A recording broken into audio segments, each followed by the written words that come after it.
सब ने मेरी राम राम भाई। जय हो हमारी संस्कृति, जय हो हमारे गांव। मैं सुविक्की हरियाणवी और फिर थरसा में आए हाँ चुनावी दंगल के तहत। मेरे गले है होक्का, हमारी विशेष मुहिम होक्के पर चर्चा। बेरी विधानसभा का गांव जहाजगढ़ तो दूसरा सर्वे दिखाने लग रहे हैं। के मूड है जनता का तब न बतावांगे। होक्का हरियाणवी संस्कृति की पहचान और भाईचारे की पहचान। चार भाई बैठ के बीच में होक्का धरके और बात कराया रहे। आजकल एक का मुद्दा रहा है राजनीति का मुद्दा। के मूड है कि न जनता का, किसने देखना चाहे है सांसद, किसकी खोल लेंगे पोल, वो तमने सबके हम दिखावांगे। राम राम भाई। राम राम जी। ठीक ठाक हो? हाँ बढ़िया भाई साहब। के लगा है कि के रहेगा रोज तक का मूड? भाई साहब ये है, पहली बात तो ये है प्रजातंत्र का पर्व है और हम तो ये प्रार्थना करते हैं कि भी हर आदमी अपनी वोट का पोल करे। और प्रजातंत्र में वोट का अधिकार इसीलिए दिया गया है कि हमारा कोई भी नुमाइंदा है, अगर वो हमारी बातों पर खरा नहीं उतरता या अपने समाज, अपने भाईचारे या अपने इलाके की अगर वो देखभाल नहीं करता, तो प्रजातंत्र में यो अधिकार हमने इसलिए मिला है कि भाई हम उसने चेंज कर दें। बिल्कुल, जनता का बदलाव प्रकृति का नियम है। अगर वो ठीक ठाक अपना काम कर रहा है तो हमने उसको बदलने की आवश्यकता नहीं। अगर वो ठीक ठाक अपना जो जिम्मेवारी है उसकी एक प्रतिनिधि के नाते भाई लोगों से मिलना, लोगों से जुड़ना, सामूहिक अपनी ग्रांट का इस्तेमाल करना, अपने इलाके की, अपने एरिया की बात भाई लोकसभा में रखना, उसकी लड़ाई लड़ना, अपने लिए कोई इंस्टीट्यूट, कोई फैक्ट्री, रेल लाइन, भाई हॉस्पिटल, मेडिकल कॉलेज, इस तरीके की जो एक सांसद का कर्तव्य है। एमएलए का अलग कर्तव्य है, सांसद का अलग कर्तव्य है। तो सांसद का कर्तव्य ये है कि जो सेंट्रल लेवल से रिलेटेड बातें हैं उसको इलाके का एमएलए नहीं लेके जाएगा, उसको लेके जाएगा सांसद और मुख्यमंत्री, दोनों आदमी। ज़्यादा कर्तव्य है सांसद का। तो आज का जो भी हमारा सांसद है उसका अपने 5 साल का कार्यकाल लोगों ने बखूबी उसको दिया। वो पटल पे अपनी बात रखे। एक भाई मैं हर गांव में गया, जैसे चुनाव के टाइम हम आते हैं, और फलाने गांव में मैंने भाई चौपाट बनवाई, फलाने गांव में मैंने आंगनवाड़ी सेंटर बनाया, फलाने गांव में भाई नहर का पानी नहीं था, मैंने वो नाला बनवाया या डिग्गी बनवाई या कोई हॉस्पिटल कॉलेज खुलवाया। तो हमारा जो आज सांसद है उसके पास बोलने के लिए जनता के बीच में कुछ भी नहीं। तो आप नाराज दिखो? हाँ बिल्कुल, सामाजिक कार्यों के हिसाब से और उसकी कार्यशैली के हिसाब से हम इस बात से बिल्कुल संतुष्ट नहीं हैं। बाकी हमारा कोई उससे पर्सनल बैर नहीं, प्रजातंत्र का। तो आप किसने देखो सांसद के रूप? हमारा तो ये है भाई साहब, दीपेंद्र हुड्डा पहले यहाँ से सांसद रहा। गांव के 10 आदमी 15 दिन में, महीने में, 20 दिन में 36 बरादरी के उसकी कोठी पे चले जाया करते, रोड पर कितने मिल जाया करते। न्यूबेरा पाट गया भाई आज उड़ा रहा, उड़े चले जाए, अपने गांव की समस्या लेकर जाया करते। तो उन्होंने समस्याओं को सोल्व करने का काम किया। मैं तो अपने गांव से रिलेटेड बताता हूँ। उनके कार्यकाल में हमारे गांव में पानी की डिग्गी बनी, CHC हॉस्पिटल बना, पशुओं का हॉस्पिटल बना, हरिजन चौपाल बनी, बैकवर्ड चौपाल बनी, महिला चौपाल बनी, 2 आंगनवाड़ी सेंटर बने। और पूरे गांव में कोई भी गली ऐसी नहीं बची जिसका नवनिर्माण ना होया हो। फिर एक मिनट सुनो, एजुकेशन लेवल पर आ जाओ आप। हमारे +2 तक का सीनियर सेकेंडरी स्कूल बॉयज़ का था, गर्ल्स का हमारे अलग स्कूल था जो मैट्रिक तक का था। तो गांव वालों ने उनसे मिलकर डिमांड करी तो उन्होंने वो भी +2 तक का कर दिया और साइंस का कर दिया। तो बच्चे बाहर ना जाओ। हाँ, ताकि बच्चे, लड़कियां खासकर।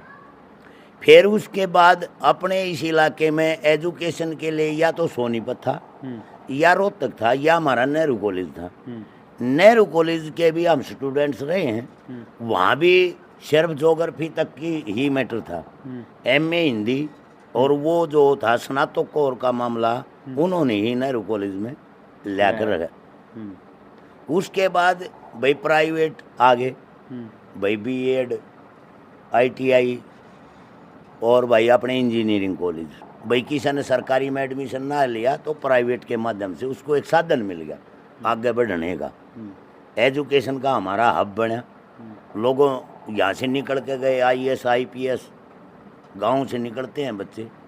तो जो एजुकेशन का जो ढांचा उन्होंने हमारे इस इलाके में तैयार करके दिया, आज उसकी बदौलत है कि एक गरीब आदमी को भी न्यू ज्ञान है कि भाई मैं अपने बच्चे ने पढ़ा दूंगा। क्यों पढ़ा दूंगा?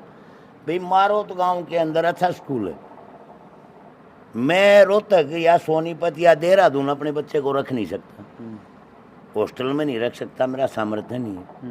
तो मैं मारोत अपने स्कूल में, अच्छा स्कूल है, मेरा बच्चा ठीक है, तो साइकिल पे भी जाके पढ़ा होगा। अगर हमारे नियरेस्ट अगर वह सुविधा नहीं होगी, अच्छा बच्चा के माँ बाप के पास देहरादून और भाई सोनीपत या रोहतक का खर्चा वहन करने की हिम्मत नहीं, साइकिल पे वो जा नहीं सकता, तो वो उस पढ़ाई से वंचित रह जाए। सबसे सरकारों का काम है स्वास्थ्य, शिक्षा और बेरोजगारी। देखो ये रोड बन गए, हर सरकार में रोड पर टैक्स लगता है, चाहे वो कांग्रेस सरकार, चाहे बीजेपी सरकार, चाहे कोई सरकार। बिल्कुल बिल्कुल। तो सरकारों का जनता के लिए क्या बेनिफिट है? अगर भाई एजुकेशन फ्री, भाई बिजली है वो सब्सिडी पे मिले, हम फ्री के समर्थक नहीं हैं, लेकिन उसमें कटौती होनी चाहिए। अगर भाई उसको आम आदमी उसको वहन पूरी बिजली मिलनी चाहिए। फिर हमारे क्षेत्र में डेवलपमेंट के जब हमें पढ़ा करते तो रास्ते बताए थे, ये रेल मार्ग, यातायात। रेल मार्ग अगर यातायात दुरुस्त होगा तो फैक्ट्री भी होंगी, उद्योग भी आएगा और रोजगार भी मिलेगा। फिर दूसरी बात आ जाती है कि भाई हमारे एरिया में रोजगार, फैक्ट्री तो लग जाती हैं, वो लोग क्या कहते हैं 100 किलोमीटर इधर, 100 किलोमीटर उधर, 100 किलोमीटर उधर के बच्चे ने तो हम नौकरी ना दें, प्राइवेट उसका फायदा क्या? तो उसका जिस इलाके में उद्योग आया उस इलाके को उसको क्या बेनिफिट हुआ? तो ये सरकार ने नियम बनाना चाहिए कि भाई जिस क्षेत्र की जमीन एक्वायरमेंट हो, जिस एरिया में नौकरी वो उद्योग लगे, उसका 20%, 10%, 30% डिसाइड कर दे, चाहे उसमें टेस्ट रखें, अगर भाई जो टैलेंटेड बच्चा है उसी को लिया जाएगा। तो ये व्यवस्था जब तक नहीं होंगी तब तक ये प्रदूषण ने तो हम झेलें, और नौकरी कर्नाटक का आदमी करने लग रहा है, भाई हमारे बच्चे कर जाएंगे। बिल्कुल सही बात है। तो हमारे बच्चे तो भाई चोर उचक्के बनेंगे, बेरोजगारी होगी। पहला चोर कौन था? अनपढ़। आज पढ़े लिखे बालक तो बदमाश हैं, डकैती डाल रहे हैं, गोली चलाए हैं। और क्यों? उसका रीजन हो गया, अगर एक बच्चा पैदा हुआ है, पैदा होकर ही वो हॉस्टल में रहने लग गया, और आखिरी तक उसने एजुकेशन करता करता वो 30-35 साल का हो गया, और उसकी जीवन सेटलमेंट नहीं हुई, कोई रोजगार उसको सेटल नहीं मिला, तो वो क्या करेगा? वो आदमी डिप्रेशन में जाएगा, डिप्रेशन में जाएगा, गलत कार्य करेगा। क्यों? मेहनत उसने करी नहीं, खेत में उसने काम नहीं करा, मजदूरी उसने करी नहीं। बिल्कुल सही बात। तो 35 साल की एज में जाके क्या उस कार्य को कर पाओगा? एज निकल गई, वो तो एज निकल गई उसकी। तो जो सरकारों की जिम्मेवारी यानी ये नहीं जाति पाति धर्म, भैया ये मंदिर तो हमारे गांव में पहले से भी थे। इन मंदिरों में जो पुजारी रहते हैं, अगर सब कुछ भगवान दो रहे हैं तो वे पुजारी तो बहुत साहूकार पाते हैं। सही बात। लेकिन ये हमारे जो बुजुर्ग थे ये चीजें बना के गए थे। अब भाई कोई आदमी किसी के तान अपनी रोटी पानी खा लेगा, कोई किसी के तान कोई भजन गा के खा लेगा, कोई रागनी गा के खा लेगा, कोई हाड़ चला के खा लेगा, कोई भाई खाट ठोक के खा लेगा। ये व्यवस्था बनाई थी, बिल्कुल ना कि इनसे हमारे जीवन से कोई मतलब नहीं। भगवान ये कहता है भाई कर्म कर, कर्म करेगा तो मैं तेरे साथ खड़ा हूँ। बिल्कुल। भाई साहब, किसी भी सरकार का हम रिपोर्ट कार्ड तैयार करा, हाँ अच्छी सरकार जो मानी जावे है, उसमें मेनली हम 2 वर्ग जो होते हैं वो खुशहाल होने चाहिए। एक गरीब मजदूर वर्ग होता है, एक हमारा किसान वर्ग होता है। आप इस रिपोर्ट कार्ड में आपकी सरकार जो है, सरकार ने आप के मानो हो कि है सही है नहीं? भाई साहब एक मिनट सुनो, आप अपने बच्चे ने फ्री का खाने दे दो,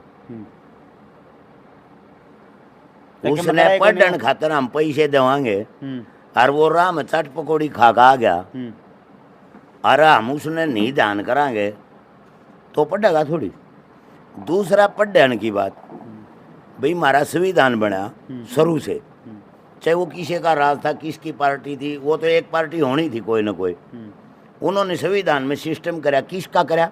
गरीब का। गरीब का साहूकार का तो था है, उन्हें तो जरूरत नहीं थी। जरूरत नहीं थी। उन्हें जो प्रावधान कराया वो गरीब का कराया, गरीब का। और उसका बेनिफिट लेके आज गरीब में सुधार हुआ।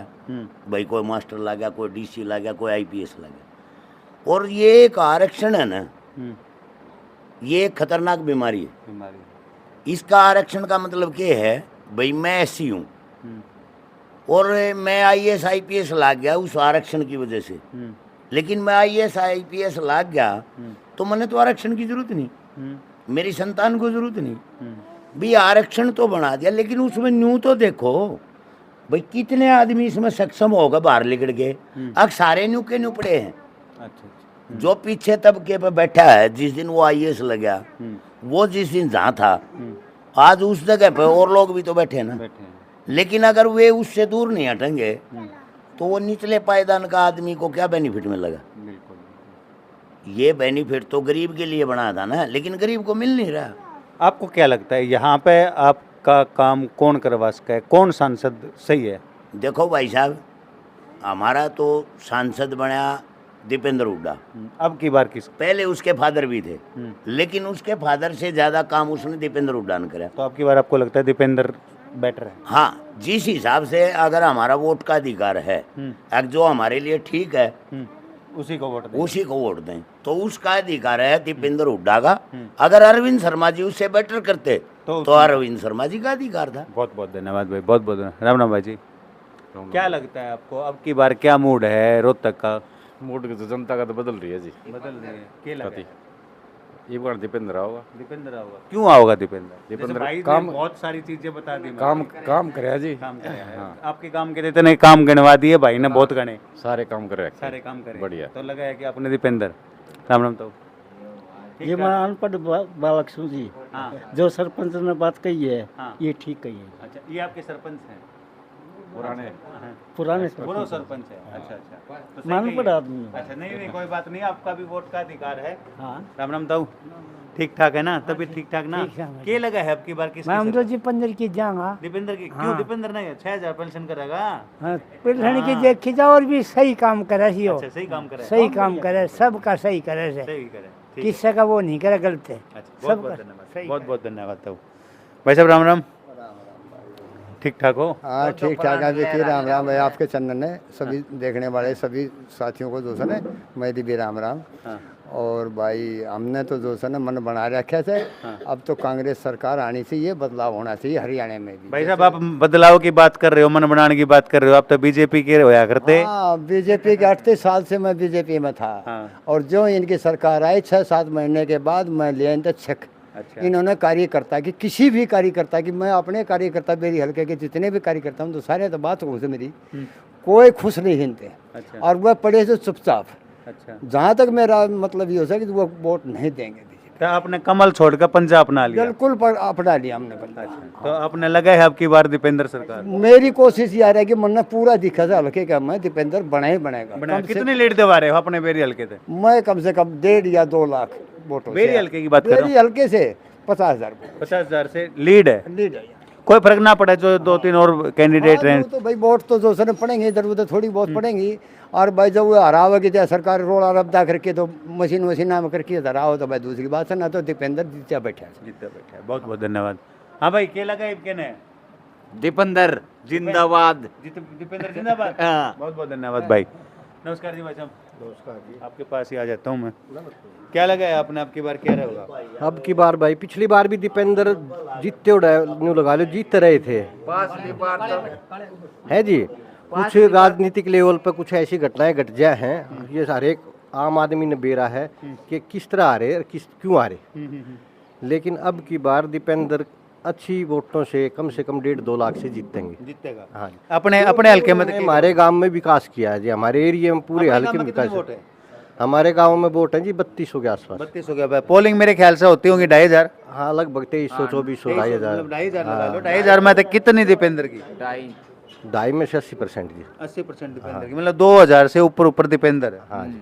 हाँ जी। आपने लगा है? हाँ, बिल्कुल। और मेरी हल्के थे बेरी हल्के तो 50-60 हजार की लीड है। 50,000 की 50 लीड दे रहे हो। लीड, हाँ जी।